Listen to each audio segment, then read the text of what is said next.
안녕하세요. 김태원의 현명한 투자자 방송 시작하겠습니다. 본 영상에서 다루는 내용은 투자 권유가 아니며 각개인의 투자 판단에 대한 책임을 지지 않습니다. 별도 SNS 채널 가입을 유도하거나 투자 권유 및 유료 리딩 서비스를 홍보하는 불법 사칭 계정에 유의하시기 바랍니다.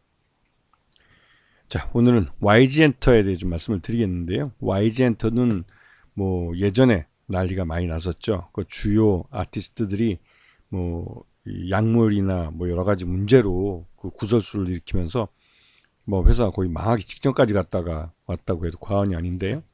그래도 우리나라 주요 엔터테인먼트사로서 연예 기획사로서의 그 저력은 무시하지 못하는 것 같습니다. 작년에 런칭을 시킨 이제 데뷔를 시킨 베이비몬스터라는 걸그룹이 있는데요. 이 걸그룹이 정규 1집을 갖고 이 런칭을 해서 이제 공연을 하고 있는데 이 음반 판매량도 그렇고 데뷔한 지 1년도 안 되는데 월드 투어에 나갈 만큼 인지도도 갖게 됐습니다. 그래서 그 월드 투어 1차 월드 투어에서 꽤 상당한 실적을 올리기도 했고 또 이 월드 스타로서의 가능성, 그러니까 블랙핑크의 뒤를 이을 걸그룹으로서의 이 가능성도 보여준 그런 월드 투어라고 할 수가 있겠죠. 그리고 이제 보이그룹으로 트레저가 또 뒤를 잇고 있는데 아무래도 트레저는 보이그룹으로서 좀 이 베이비몬스터보다는 좀 딸리는 모습입니다. 그리고 이제 이 지금 다른 그 공연이나 이런 그 공연 모습들을 보여주는데 여전히 베이비몬스터가 가장 월드 투어에서 그 두각을 나타내고 있는 그런 모습이고 그 21도 2024년에 컴백을 했지만 별다른 그렇게 크게 공연 회차는 많았는데 그 뒤에 이어지는 건 좀 약했던 모습인 것 같습니다. 자, 지금 소속 아티스트의 4분기 앨범, 지난해죠. 4분기 앨범 판매량을 보게 되면 베이비몬스터가 압도적인 걸 볼 수가 있습니다. 그리고 여전히 블랙핑크가 나름대로 저력이 있고 물론 로제가 어마어마하게 팔아치웠죠. 근데 그 로제가 판매한 건 어떻게 보면 그 로제 개인의 활동이기 때문에 이거는 이 블랙핑크와 YG엔터가 계약을 맺을 때 완전체로서의 활동에 대해서는 수익 배분에 참여하지만 이 아티스트 개인의 활동에 대해서는 이 YG엔터가 계약을 맺지 못했기 때문에 그 수익 배분에 참여할 수 없는 단점이 있습니다. 자, 그리고 지금 현재 소속 아티스트를 보게 되면 이 베이비몬스터가 지금 데뷔한 지 1년도 채 안 된 상태고 그 데뷔할 때 이제 계약을 맺기 때문에 정식 계약으로는 아직 굉장히 젊은 그 그룹이라고 할 수가 있습니다. 걸그룹으로. 그렇기 때문에 이 베이비몬스터가 지금 YG엔터의 캐시카우로 성장을 하고 있다고 해도 과언이 아니죠. 트레저도 젊은 그 보이그룹이긴 한데 그렇게 그 수익 면에서는 그 베이비몬스터한테만큼 되지는 못하는 것 같습니다. 그게 여러 가지로 이 활동하는데 열심히 하긴 하지만 이게 이제 그 인지도라는 게 바로 쌓이는 것도 아니고, 근데 그거에 비해서는 베이비몬스터는 굉장히 성공했다고 볼 수가 있는 것이죠. 그리고 올해 2025년에는 베이비몬스터가 완전체로 공연을 합니다. 그런 면에서 이 공연 수익이 또 발생하기 때문에 이 부분은 YG엔터가 블랙핑크 아티스트들과 수익을 배분해서 가져갈 수 있기 때문에 기여하는 바가 있기는 할 것 같습니다.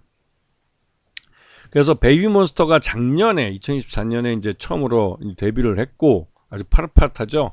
우리 걸그룹.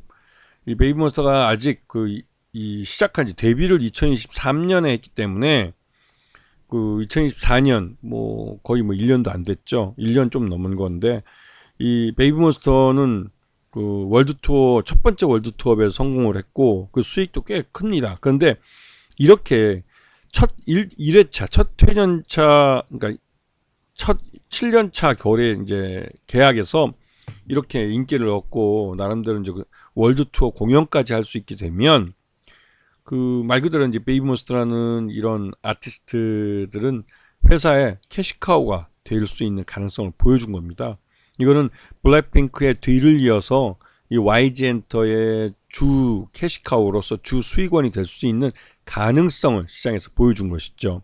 그런 면에서 올해 이제 블랙핑크가 완전체로까지 활동을 시작하고 하면 이 YG엔터는 확실하게 그 실적을 개선시킬 수 있는 기회를 가질 수도 있습니다.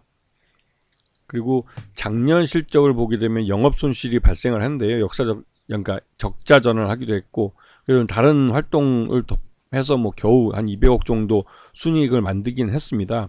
근데 이 영업 적자로 돌아선 거는 올해 년도에 흑자로 돌아설 가능성이 크죠. 왜냐면 그 아까 이제 베이비몬스터를 보셨겠지만, 베이비몬스터가 처음 이 데뷔를 할 때 이 마케팅 비용이 꽤 상당하게 들어갑니다. 이거는 어느 아티스트나 처음 데뷔를 할 때 이 많이 홍보를 해야 되고 또 얼굴을 많이 비춰야 되기 때문에 이 신인 아티스트들을 데뷔시킬 때는 전적으로 기획사가 막대한 돈을 마케팅 비용으로 쏟아붓게 되죠. 그런 면에서 적자가 발생했지만, 지금 베이비몬스터의 활동을 보게 되면 올해 2025년에는 오히려 이 베이비몬스터가 또 막대한 돈을 회사에 벌어다 줄 가능성이 높은 겁니다. 그런 면에서 굉장히 좀 의미가 있다고 할 수가 있는 것이죠. 자, 그리고 최대주 특수관계인을 보시게 되면 22.98%로 최대주 지분이 굉장히 낮은 건 사실입니다.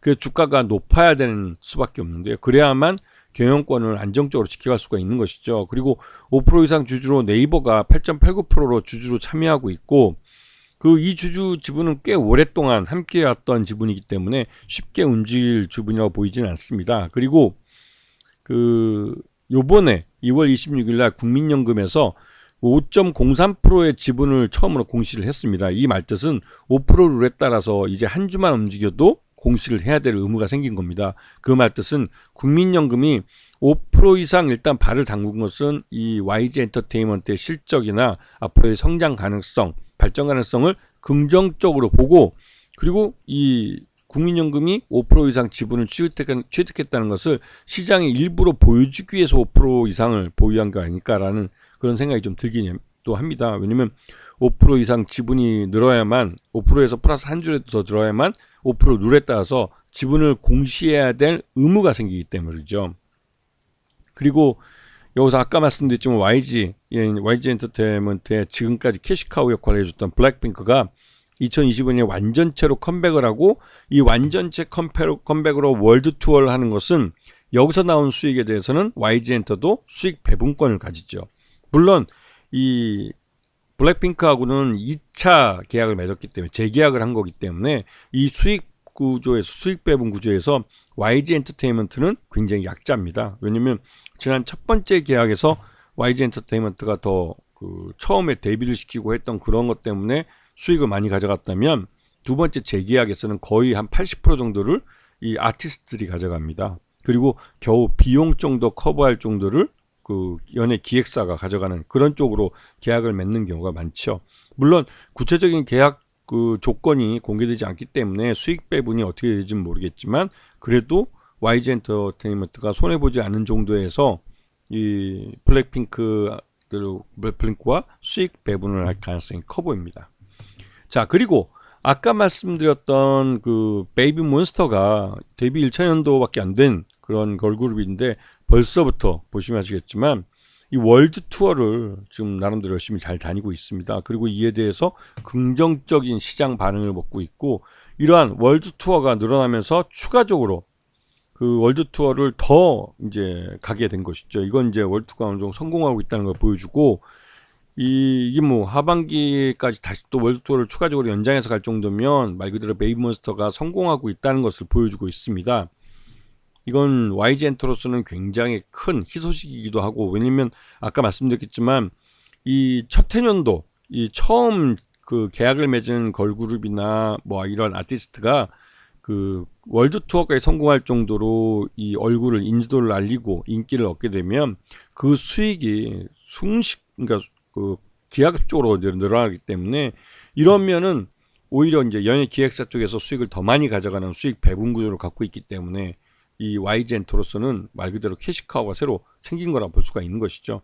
즉 블랙핑크의 빈자리를 이 베이비몬스터가 메꿔주고 있는 거라고 할 수가 있습니다.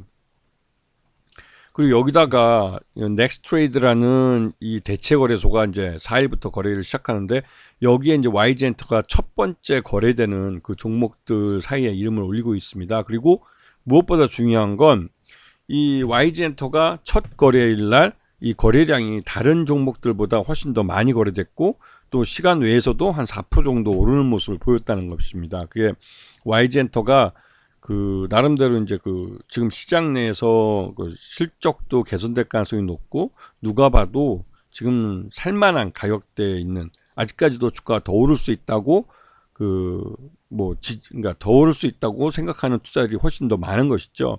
그렇기 때문에 시간 외에서 매수를 하면서 이 넥스트레이드 시장에서 그 주가가 오르는 모습을 보였습니다. 자, 그리고 지금 거래량을 보시더라도 최근 들어서 기관 투자가들이 많이 사고 있는데요. 이건 이제 국민연금이 매수한 것도 있지만 이런 기관 투자가들이 국내 업체에 대한 정보를, 내부 정보를 더 많이 알고 있기 때문에 기관 투자가들이 공격적으로 사들일 때는 말 그대로 기업의 실적이나 뭐 이런 긍정적인 모습이 있는 겁니다. 외국인 투자가들도 팔다가 이제 다시 사는 것이죠. 자, 그래서 YG엔터의 지난 2024년 온기 실적 기준 적정 주가는 64,000원 정도 평가되고 있는데, 지난해 실적을 모두 주가에 반영을 하고 이제는 아까 말씀드렸던 베이비몬스터의 그 글로벌 월드 투어 이런 실적이 올 1분기에 반영이 되기 때문에 그러한 부분이 주가에 반영이 되면서 이 2025년 실적에 대한 기대감이 주가에 반영되는 흐름을 보여주고 있어서 추가적으로 주가 상승이 더 나타날 가능성이 큽니다. 이 부분은 YG엔터가 예전에도 이런 식으로 주가가 계속 장기적으로 우상향하는 차트를 그렸고, 특히나 올해 한알령이 해제되면 이 월드투어, 베이비몬스터의 월드투어 코스 중에 중국의 1성급 베이징이나 이런 상하이 같은 대도시가 들어갈 수 있기 때문에, 그렇게 되면 중국 시장에서의 수익도 들어올 가능성이 높은 것이죠. 이런 부분이 YG엔터로서는 기회로 작용하고 있고 투자자들도 공격적으로 매수에 참여하는 이유가 되는 것입니다. 아시겠죠? 자, 오늘 방송 여기서 마치겠습니다. 감사합니다.